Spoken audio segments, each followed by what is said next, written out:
Mike, I know that the conversation around you and Kirk Cousins is probably more dramatic to the outside than it is to you guys. What's your relationship like with Kirk, and how's he been able to help you transition into QB1 for real? Yeah, man, it's been good. Kirk, he's always been the same guy, from day one. He always told me since I got in, he was like, I got your back. I told him I got his back. How fun is it for you to see Michael grow into his role as a leader? It's really, really fun to watch, That's who he is, day in and day out. So we expect nonetheless, and he's doing that day in and day out. So it's good. It's good to see.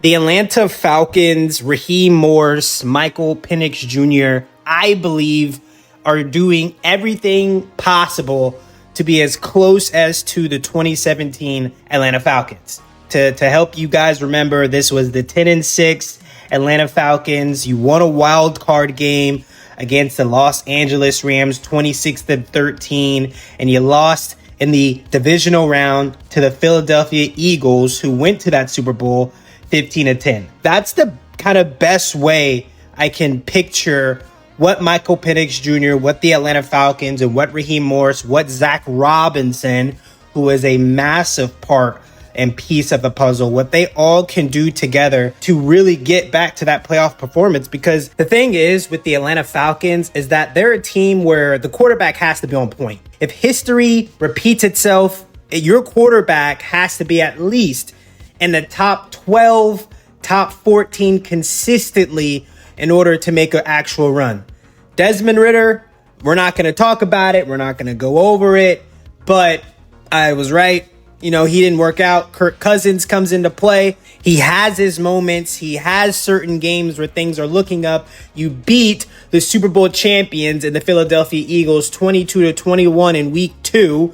You go toe-to-toe with the Kansas City Chiefs in week 3. You end up losing, but then you beat the Tampa Bay Buccaneers, who also went to the playoffs 36-30 in overtime. And that was a crazy game. 590 yards for Kirk Cousins in that game. That was his spectacular, crazy game they had. You swept the Buccaneers, if that helps the situation at all. But at the end of the day, Cousins wasn't enough. And the front office, the best thing about the front office with Raheem Morris and your GM, the one thing I like about the Atlanta Falcons, Raheem Morris and their front office, their GM and Terry Fontenot, is that they don't get hard stuck on their situation. Right? The Kirk Cousins contract that came into play, that thing, 4 years, $180 million. And he was coming off a torn Achilles in 2023, if you guys remember. And so the thing is he's good. He's healthy now, but he's still on the roster. And so at the end of the day, you didn't trade him away. So this Michael Penix Jr.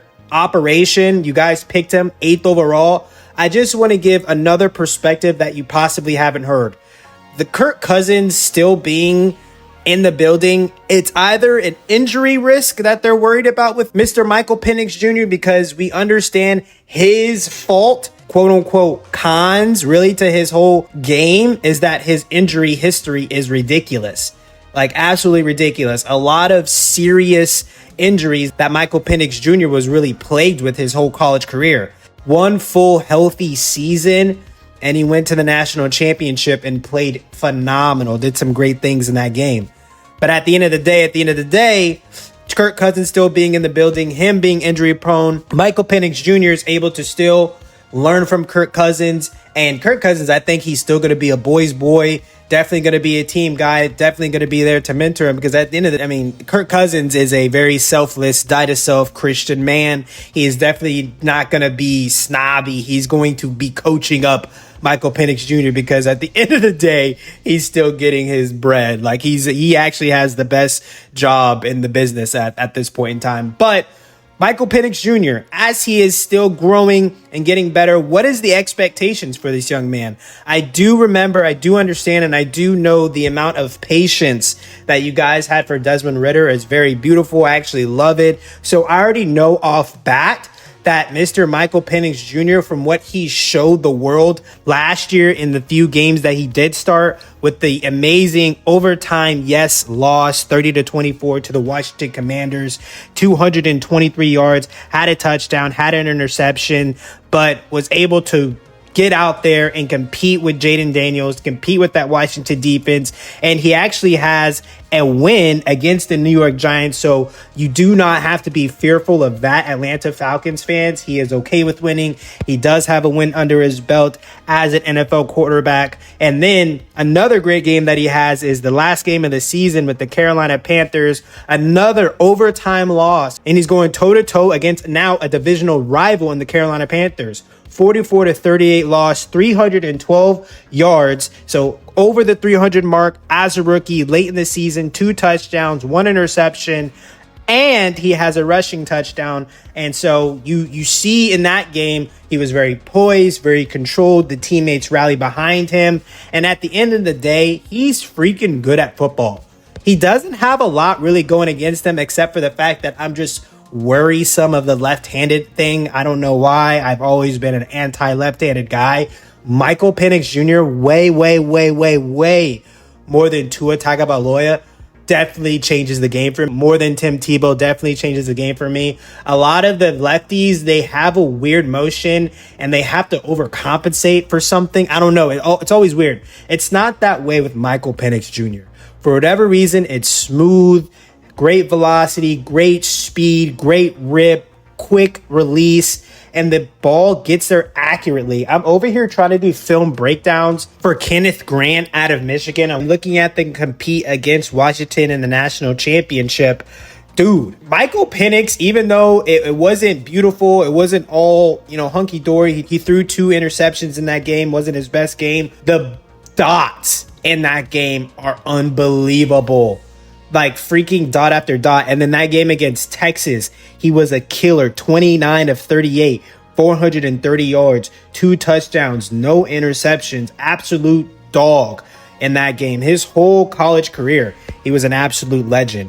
And so I just think that will translate as long as everyone stays healthy within the offense, as long as Darnell Mooney can keep doing what he does in the wide receiver department. If Kyle Pitts and Michael Penix Jr. can create this beautiful connection that the league did not see coming, and Kyle Pitts can finally get the credit that he is due. Actually, what is it? All right, I want to hear from the Atlanta Falcons fans specifically, because I do not count if a player is good or not. I do not count if, this player is a top 10 this or top 10 that based off fantasy points. I do fantasy. I have to do it like friends. Like, it is what it is. If you want to have friends, you got to do fantasy football.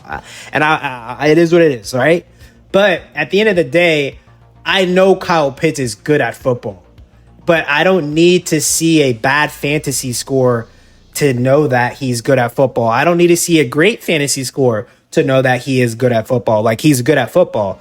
So I want to know from the Atlanta Falcons fans, because my only connection with Kyle Pitts really is by film and fantasy football. And my brain says he's great, right? But the whole world media and everyone else says, what they're going to say. But Falcons fans, let me know about Kyle Pitts. And I just say that because I believe that this is going to be finally this season. I might make a play on him in my Dynasty League after all.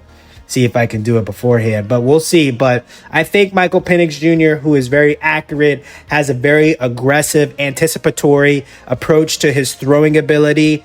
I believe Michael Penix and Kyle Pitts can link up. And then Bijan Robinson, of course. You guys had one of the great offensive lines throughout last season. I hope things can just get better, improve. You guys do not go backwards within the offensive line approach. And we get B. Robinson going. MVP type of status, MVP type of motion. Zach Robinson, that's where you come in. Everything is on Zach Robinson for this season.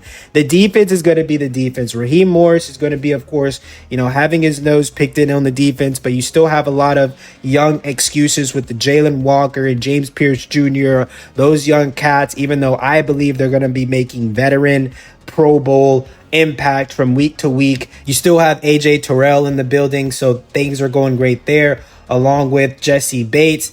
And so you can clearly hear and see the talent is in the building. You just have to wait and see if the pieces are going to fit nicely. I just hope people are patient, or I just hope the Atlanta Falcons fans are as patient with Michael Penix Jr. as they were with Desmond Ridder, because I believe there's going to be a lot more hope with Mr. Penix. And the thing is like, I don't see this failing. That's the main thing. If I were a Falcons fan, I don't see this failing. If I were a Panthers fan, if I were a Bucks fan, if I were a Saints fan, and I'm actually looking at it objectively, and if I'm looking at it, like, honestly, I'm just like, dang, the offensive line is awesome. They finally got a quarterback that can just rip it and get it to all these weapons, and they still have Bijan Robinson. The defense just got better with Jalen Walker and James Pierce Jr. If Jesse Bates is still there. Like, I wouldn't be able to honestly, objectively, like, truthfully say these guys did not get better and that these guys don't have a floor. And so that everything comes down to Zach Robinson, like I said, and then the front office, and because the talent's there.